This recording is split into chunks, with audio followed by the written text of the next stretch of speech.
walaupun ada sedikit ulama mengatakan hadis ini hasan, tapi kalau kata Imam Bukhari, kata Muslim ini dhaif, alainya jadi tidak ada ijma.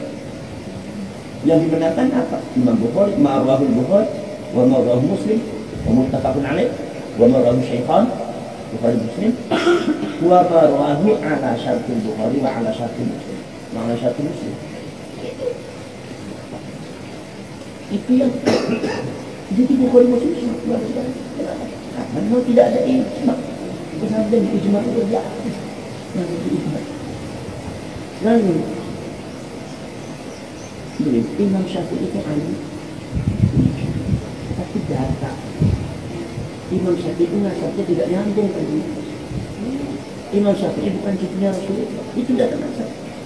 Sekarang apakah dengan ilmunya Imam Syafi'i bisa Imam Syafi'i menyambungkan nasabnya ke Rasulullah? Ya tidak bisa. Masalah itu masalah data. Bukan kalau Imam Syafi'i kalau kamu tidak mengatakan Imam Syafi'i itu cucunya Rasulullah, kamu ada sama Imam Syafi'i, bukan seperti itu, nggak ada sih. Ini masalah data. Dan Imam Syafi'i dia tahu kebesaran Imam Syafi'i bukan benar. Ini kan, makanya Imam Syafi'i itu katanya jangan cuma ini fikir dan usul fikir. Ilmu riwayat, ilmu hadis itu. Tadbirul yang Syafi'i Tadbirul Nawawi, anak fi usul hadis. Itu dibaca, betul kita ini dibaca. Jangan cuma buat fikir usul fikir. Sehingga ini orang mau buat bubur ayam, tapi sampai rahinya dengan cara nggak membuat bakso. Jadi orang ayam bakso, saya ngukut. Es campur, kok bicaranya Pak mundur bakso ada ini ada biru. Ini campur bakso.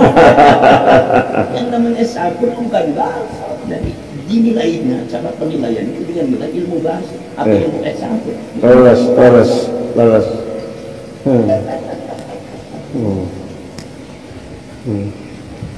Waktu itu gimana? Iya.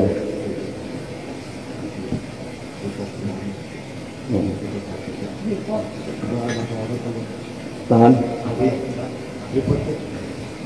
Abah dari tripod ke Harus tenang. Abah ini aja. Karena ilmu ini, makanya abah rekam. Wah, bahagia. Punya 2 ahli hadis. Mengatakan dalam kitabnya menyebut qala Sayyid. Iya. Sama Ba'ali Sayyid. Ya kan? Jadi seolah-olah di framing, dibelokkannya Mbak Asy'ari mengakui bahwasanya Ba'ali itu Sayyid.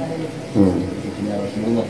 Kita yang melawan dikiranya adalah lawan Mbak Asy'ari. Sekarang begini, saya tanya, Mbak Asy'ari bicara qala Sayyid itu di dalam ilmu Sedang silaturahmi saja, ngobrol-ngobrol. Di dalam ilmu yang lain, bukan ilmu nasab. Ya kan?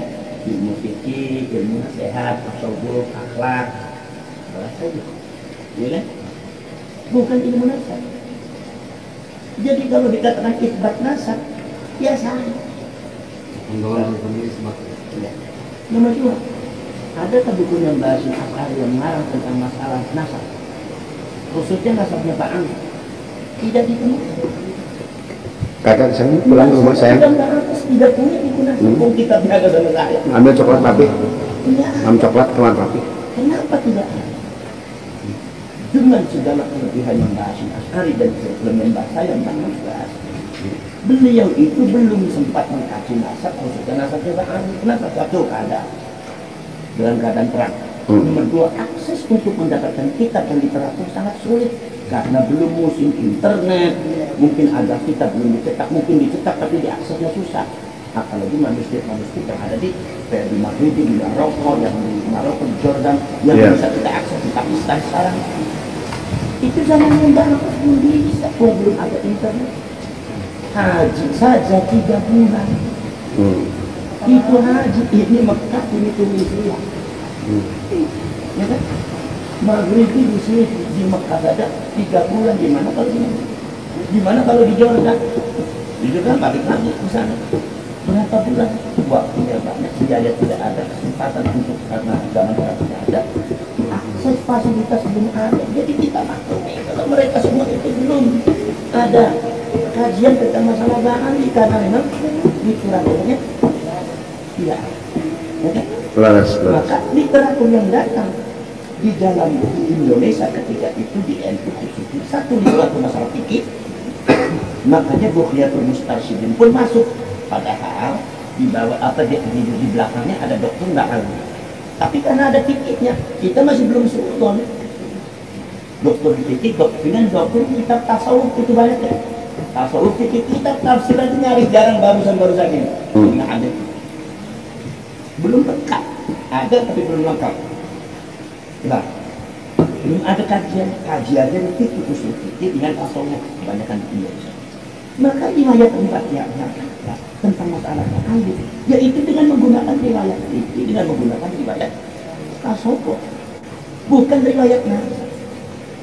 Maka yang dipakai di sini satu adalah ijtihad mereka dengan husnudzon atau belum mengadakan kajian bahwa tentang nasab Ba'ali, sehingga ulama-ulama kita seolah-olah mengerti bahwa kalau itu dianggap ijtihadnya nggak salah. Kenapa? Karena biasa riwayat dengan satu konteks riwayat yang datang ketika itu seperti itu. Iya. Karena belum ada kajian. Ya. Nomor dua, ketika Basyir dan Muhammad dan para ulama itu bicara masalah qala as-sayyid di dalam konteks ilmu fikih dan tasawuf, itu bukan itbat nasab. Tapi murni menukil dari kitab yang sebelumnya, ya kan? Kalau kitab sebelumnya itu membaca itu as-sayyid, ya Basyir akan tulis as-sayyid, bukan al-ustad, bukan as-syekh. Iya. Ini kajiannya kajian ilmu riwayat an-naql. Ini kajiannya al-ada wa riwayat pada hadis yang disebut dilalatin ala sihhatin naql, menunjukkan keabsahan menukil yang Basyir Al-Kami dan kitab bisa as-sayyid ini as-sayyid. Sebab di dalam masalah riwayat, ketika seumpama di sananya as-sayyid, Imam Basyir menulisnya olah as-syekh atau al-ustad, itu secara dokter riwayat sudah kurang. Dokter riwayat itu keabsahan riwayat itu kurang. Contohnya begini, ya, ada orang gurunya mengatakan haddatsan, tapi orang itu menyebutnya akhbarona. Padahal haddatsan dengan akhbarona itu sama artinya. Di dalam terjemahan sama artinya haddatsan yang dikatakan hakon. Tapi di dalam riwayat, keabsahan, keterpercayaan di dalam menurut riwayat ini sudah jatuh karena berbeda dengan guru. Kecuali nanti ada riwayat dan berlaku juga kesedihan, sehingga terkelihatan ada yang mudrod, ada yang mudallas. Nah, itu namanya dilalatin ala sihhatin naql. Nggak salah. Jadi bukan itbat nasab saya, bukan. Itu kalau di sana tulisannya saja, biasa saja. Walaupun ada unsur husnudzon, menurut saya itu masih di bawah husnudzon. Kenapa? Sebab karena Basyir Al-Kami dan Muhammad yang nukil dari sana saya. Kebetulan orangnya yang suka sama Ba'ali, saya kait lagi. Bukan contoh seperti ini. Saya yang seperti ini. Yang punya Alfiyah itu Ibnu Malik. Ya, Ibnu Malik. Coba di dalam kitab Qala Muhammad dua Ibnu Malik. Al-Aqali kalau sudah mulai itu saya. Qala Ibnu Malik. Berkata Ibnu Malik Muhammad bin Malik. Kenapa dibaca Muhammad bin Malik? Padahal nasab beliau bukan Muhammad bin Malik, Muhammad bin Abdillah bin Malik. Ya? Kenapa Imam Muhammad tidak mau disebut Muhammad bin Abdillah? Karena tasyabbuhan bi Rasulillah, menyerupai Kanjeng Nabi, nggak enak. Rasulullah juga Muhammad bin Abdillah, sebenarnya disebut Muhammad bin Malik.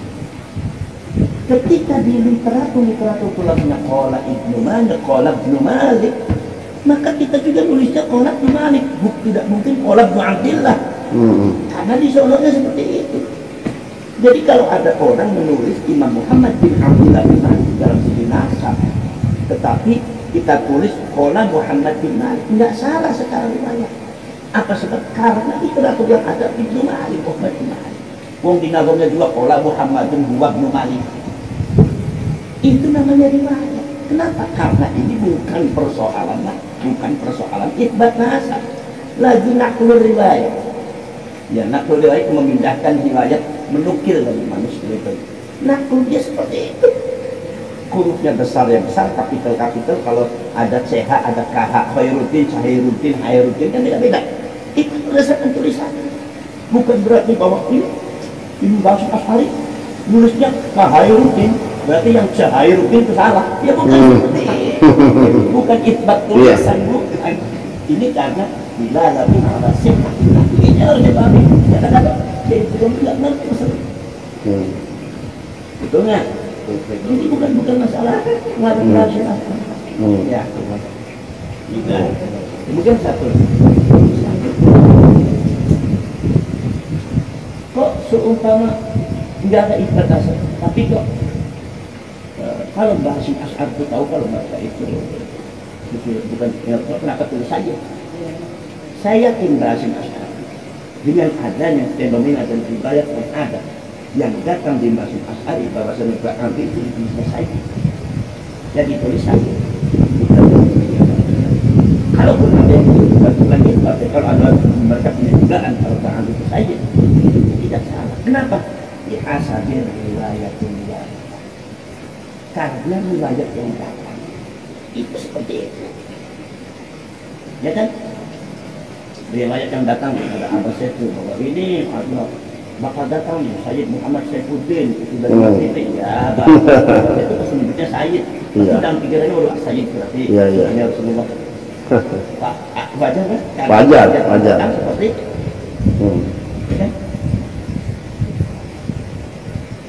Kalaupun ijtihadnya benar, walaupun hasil ijtihadnya khata. Min haitsul ijtihad mau min haitsul amal. Jadi amal benar. Karena orang ijtihad tidak salah. Fa in akhra falahu ajrun wahid. Kalau keliru maka dapat pahala satu. Kata Rasulullah. Walaupun jika hasil ijtihadnya khata. Contohnya riwayat Imam Malik bin Anas, gurunya Imam Syafi'i. Imam Syafi'i dididik oleh Imam Malik dari kecil sampai bisa sampai pintar jadi ulama besar. Di dalam mazhab Malik, kalau orang tayamum itu cukup yang fidul kafair, cukup dengan kedua telapak tangan, musak wajahnya, musak wajah dengan musak tangannya cukup di telapaknya, tidak boleh sampai itu. Kata Imam. Sementara kan kita tahu bahwa Imam Syafi'i kan sampai situ, kenapa perbedaan itu? Awalnya yang kenapa Imam Malik mengatakan orang kaya pun cukup dengan kedua telapak tangan? Karena riwayat yang datang dari Imam Malik seperti itu dari sahabat itu. Kenapa sakit Imam Malik itu hidupnya di Madinah? Dia tidak mau keluar. Ini maka kita harus bicara tarjamatul ulama, biografi ulama. Maka Imam betul dibaca biografi. Bahwasanya Imam Malik itu hidupnya di Madinah, tidak pernah keluar dari Madinah. Walaupun orang yang ikutnya ada di Mesir, ada di Syria, ada ikut mazhab Malik di Mesir itu sangat fanatik. Sehingga ulama setempat Al-Qur'an itu kalah sama pemimpin Malik. Imam Malik sendiri pun tidak pernah keluar dari Madinah. Saya tidak mau keluar dari tanah di mana di tanah itu di bawahnya ada pasal Mesir. Makanya riwayat yang datang tentang masalah syariat mazhab Malik, riwayatnya adalah marwahu ahlul Madinah, sesuatu yang diriwayatkan oleh ahlul Madinah, sahabat yang ada di Madinah. Makanya di antara riwayatnya adalah sahabatnya Ammar bin Yasir. Ammar bin Yasir satu hari itu dia dengan Rasulullah pagi-pagi guling-guling mengguling-gulingkan badannya. Kata Rasulullah, siapa kamu? Saya Ammar bin Yasir. Tahu Ammar bin Yasir? Kamu lagi apa gulingin apa namanya badannya itu, Bu? Ya Ammar, ya Rasulullah. Rasulullah, saya ini baru berhubungan dengan istri saya, kehabisan air, nggak ada air, saya lagi tayamum dari junub. Dikiranya sahabat Ammar, tayamum dari junub itu semua badan didebuin. Rasulullah tersenyum, kata Rasulullah, ya Ammar, yang namanya tayamum dari junub ya sama seperti ini. Pak Asyara dikataihi, maka Rasulullah isyarat dengan kedua telapak tangannya dipegang oleh Imam Malik kalau tayamum mengusap tangan itu kedua telapak tangannya. Riwayat ini. Sekarang kesadaran intelektual daripada Imam Syafi'i kan muncul. Ketika Imam Syafi'i belajar seluruh hadis, muwatta juga sampai apa umur 11 tahun, Imam 11 tahun ya. Iya. Maka Imam Malik riwayat Ahlul Bait juga sudah kesadaran intelektual muncul bahwasanya sahabatnya Rasulullah tidak di Madinah saja, maka lebih banyak yang lain. Di Syria ada, bukan lebih banyak, banyak di Indonesia, di Irak ada, di Mesir ada, di Maghrib ada, di Mekah juga ada, ya kan? Sahabat Abdullah bin Abbas, sahabat Abdullah bin Mas'ud di Irak, sahabat Amr bin Al-As ada di Mesir, dan banyak sahabat tersebut. Maka kesadaran intelektual Imam Syafi'i terbangun, izin sama guru. Sungguh fanatisme tentang masalah ahlul ra'i dan ahlul hadis ketika itu sangat kental. Ahlul hadis, ya, oleh Imam Malik, ahlul ra'i ditegak oleh Imam Hanafi. Ini bentuk sangat luar biasa. Sangat luar biasa ketika peradaban Islam beralih ke Irak. Jadi ahlul hadisnya luar biasa. Ahlul hadis dan ahlul ra'i. Tapi Imam Malik yang sedikit ilmuwan tidak pernah mengekang dirinya. Ini agama itu nggak boleh apa kata dirinya sendiri, tapi harus kebenaran. Lalu kamu keluar cari riwayatnya Rasulullah. Riwayatnya Rasulullah ini yang kamu kenali baru sebagian sebenarnya. Coba kamu keluar seluruh yang ada, kamu ambil tuh yang ada di Irak, yang ada di Mesir, yang ada di Syria, yang ada di Imam Syafi'i berdasarkan izin daripada itu belajar tentang masalah riwayat-riwayat yang diriwayatkan oleh ahlul ra'i, termasuk masalah istihsan. Ya. Dapat riwayat banyak di Mesir juga dapat riwayat banyak. Di sini Imam Syafi'i mendapatkan riwayat yang sahihah, riwayat yang sahih yang sangat banyak bahwa Rasulullah itu kalau tayamum mengusap tangannya sampai ke siku, tidak cukup kan tapak tangan. Beda nggak dengan gurunya? Beda. Ini bagaimana Imam Syafi'i ketika membentuk sebuah mazhab?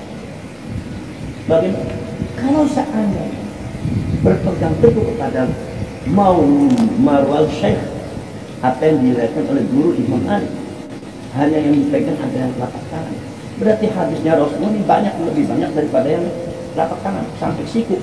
Riwayat sampai di situ berarti harus dibuang. Membuang hadisnya Rasulullah kalau gimana? Nggak bisa. Begitu juga kalau riwayat yang dari Irak, dari Maghrib, dari Mesir itu banyak sampai situ dipakai, tapi apa yang diriwayatkan oleh Imam Malik, masalah sahabat Ammar bin Yasir itu pun sahih hadisnya. Dan itu dibuang, itu juga nggak boleh. Karena membuang hadisnya Rasulullah itu satu dengan banyak sama aja. Maka disinilah muncul ide inspiratif kreatif pemikiran Imam Syafi'i bahwasanya kedua-duanya harus diterima. Tetapi ada yang baru takwil, ada yang harus ditakwil. Ini ada kata-katanya Rasulullah yang harus ditakwil. Mana yang harus ditakwil? Di matanya Imam Syafi'i harus ditakwil itu adalah marwahu syaitu, sesuatu hadis yang dikatakan oleh guru kami. Sebab yang lain, riwayat yang lain itu tidak mengandung takwil. Riwayatnya sangat jelas bahwa Rasulullah itu sampai ke situ. Sementara hadis yang kurang jelas masih ihtimal. Kalau istilah fikihnya itu dhanni dilalah. Ini riwayatnya guru, Karena sahabat Ammar bin Yasir bicaranya bukan sama sahakafta ini Rasulullah mengusap dua telapak tangan, tapi tak asyar, maka isyarat. Lah makanya Imam Syafi'i mengatakan keputusannya dengan intelektualnya Imam Syafi'i bahwasanya apa yang dipahami oleh guru saya itu keliru. Yang betul itu berdasarkan riwayat yang ada bahwasanya orang tayamum yang wajib dibasuh, yang wajib diusap itu ya buka dengan tangan sampai ke siku, tidak cukup ke telapak tangan. Ada pun yang diriwayatkan oleh sahabat Ammar bin Yasir itu ya baru takwil, harus ditakwil. Mengapa? Seperti itu sahabat Ammar bin Yasir di dalam hadisnya guling-gulingkan badan, ditanya sama Rasulullah, ya kalau di tayamum, kata Rasulullah mengatakan tayamum junub ya seperti ini. Takwilnya apa? Takwilnya Imam Syafi'i, maksudnya Rasulullah adalah tayamum junub dengan wudu itu sama saja. Cuma Rasulullah mencontohkan telapak tangan itu min itlaqil ba'di wa iradatil kull, mengucapkan sebagian tapi maksudnya keseluruhannya. Jadi bukan berarti menunjukkan bahwasanya itu cukup di telapak tangan, tetapi hanya mengisyaratkan kepada Ammar, ya Ammar, bahwasanya tayamum junub dengan tayamum wudu itu sama saja. Rasulullah isyarat dengan telapak tangan seperti ini, maksudnya tuh bukan guling-guling yang depan. Jadi bukan hanya cukup telapak tangan, sama dengan mandiin kan. Kalau nyetir mobil sih gimana? Wah, nyetir gampang cuma gini-gini doang. Nah, ya nyatanya nggak gini-gini doang. Ada orang yang nyetak, ada ya kan? Itu namanya itlaqul ba'di wa iradatil kull. Inilah Imam Syafi'i. Maka kata Imam Syafi'i, ijtihadnya guru saya benar walaupun hasilnya khata'un, keliru, tapi hasil yang apa yang dipakai saya itu lebih sahih. Imam Syafi'i ketika mereka lebih sahih berdasarkan data riwayat, bukan berarti sombong. Kalau sudah orang begini, sombong.